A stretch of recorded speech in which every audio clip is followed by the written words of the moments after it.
Legend of Total War here, and today we're doing another Total War Warhammer 3 Immortal Empires campaign review, this time covering Skarsnik. So Skarsnik's campaign starts at Mount Gunbad, which is a new start position for him. In Warhammer 1 and 2, he used to start at Karak Azgaraz, which in my opinion was one of the worst start positions in those games, because this is a minor settlement here that's surrounded by hostile factions, and you had to cross through Clan Angren territory to get to where you really want to be going, which is Karak 8 Peaks.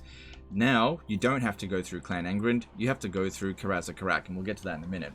North of this position, you've got the Red Eye Greenskins that are friendly to you. They start off with the non-aggression pact with you, but Ungrim Iron Fist is most likely going to take them out fairly early, so you need to be aware of that.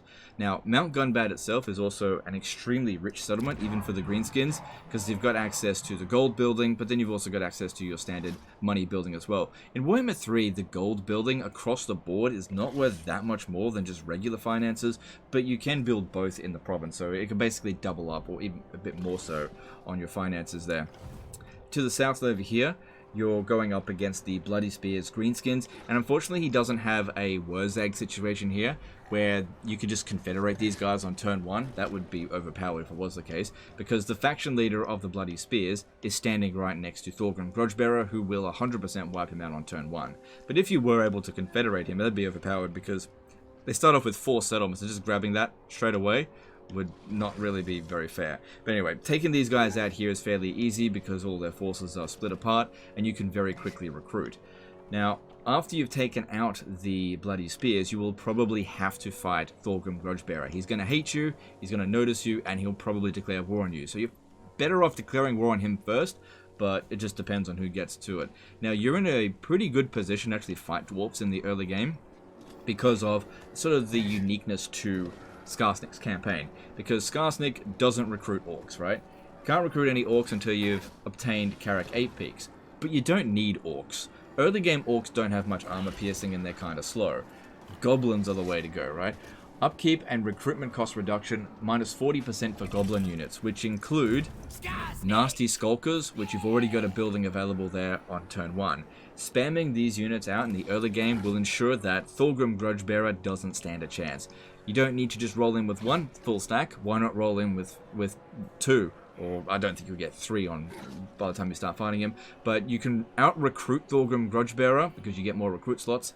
And this unit here is super cheap and you've got a really good economy early on, so it's very easy to afford. You also still manage to retain his Arachnarok Spider, because most of the other legendary lords from Total War Warhammer 1 and 2 that had like high-level units in their armies had them removed, but Skarsnik got to keep his. However, it is fairly experienced. You basically need a level 2 gold mine just to maintain that. Now, once you've dealt with Thorgrim Grudgebearer, which you shouldn't have any trouble with, because like I said, Nasty Skulkers are really good at dealing with dwarfs, you'll either have to deal with Ungrim Iron Fist over here, which will be a little bit more difficult because he usually rolls around with Slayers, and Slayers are not easy to deal with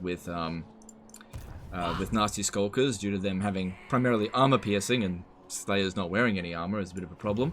But if you drown him with goblins, you should still be fine.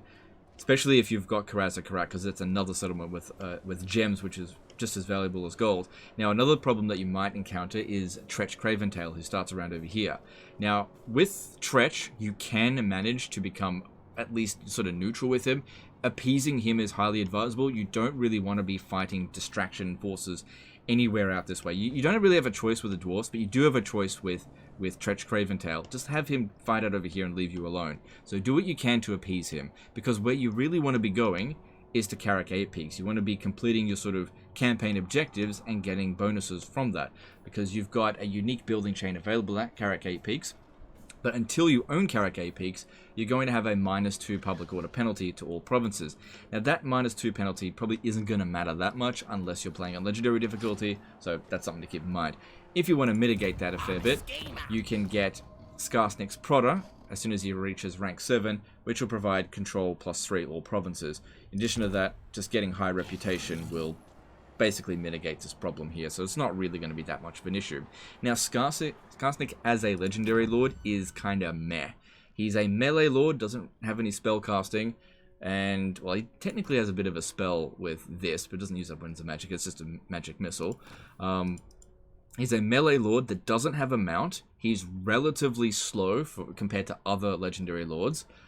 and he's sort of a middling melee fighter, and he's got some okay abilities here in his skill tree, but this is hardly the most powerful skill tree out of the greenskins by a large margin. But one of the good things about Skarsnik is because he has Lightning Strike enabled as his trait, in a replacement over here he's got Proper Tough, which gives him extra campaign movement range, which in my opinion is especially good.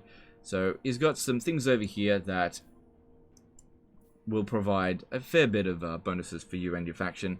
Overall, I think that Skarsnik has a much easier time in Total War Warhammer 3 than he did in 2. In Warhammer 1 and 2, Skarsnik's campaign was, at least at some points, one of the most challenging campaigns in the game.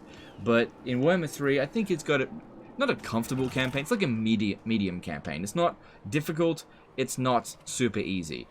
In terms of fun factor, it's okay. It's definitely not one of my favorite greenskin campaigns. I think that Wurzag and Grom the Paunch have more fun campaigns, just because of their like legendary lords and their faction effects.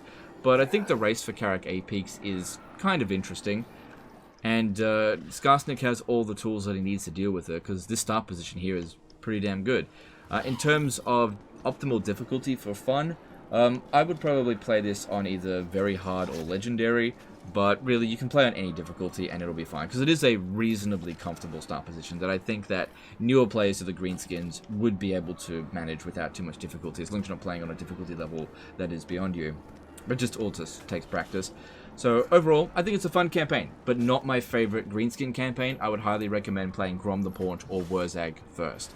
Anyway, that's the end of this one here, guys. Let me know in the comments below what you think of Skarsnik's campaign, whether you agree or disagree with my assessment here. Let me know which legendary lord you'd like me to cover next. Appreciate you guys. Don't forget to subscribe, and we'll see you next time. Bye.